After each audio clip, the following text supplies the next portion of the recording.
In week 4, we saw how to make a heat map in Tableau, I believe using the Colorado Child Care Facilities dataset.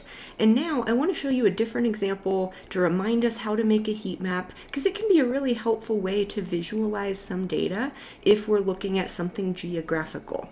So here I've connected to the WorldGDP2014 Excel file, and we have a lot of different country names.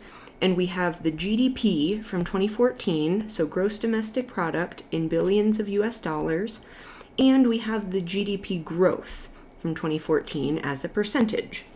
So let's make a heat map where we color countries based on the GDP. So now we're in sheet 1.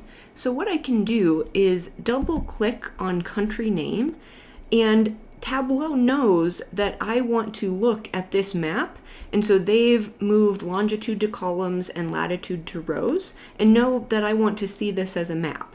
And if I go under marks, it's set to automatic, and I'm going to change this to map. And now these countries are shaded in. If I scroll over, I can see each country name, but I would really like to color things based on the GDP. So what I can do is take GDP 2014 in billions of US dollars, and I'm going to drag that to color. Now we have a map that shows this color gradation where the darker colors correspond to higher GDP. And so that's really helpful. And I could go into color. If I click on the little color button, I could tweak things a little bit. I'm going to choose Edit Colors, and instead of automatic, I could choose a different color scheme. I could choose red, for example. We have to be a little bit careful with red because red is usually alarming. But if I hit OK, this would be another way to visualize this where darker red is higher GDP.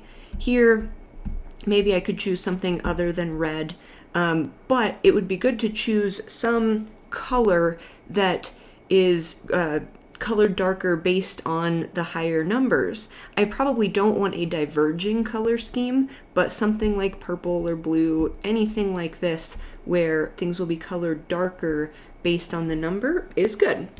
And you might notice we have some missing countries. I'm guessing that's because we're missing data for some of these countries, and so most countries are filled in some color.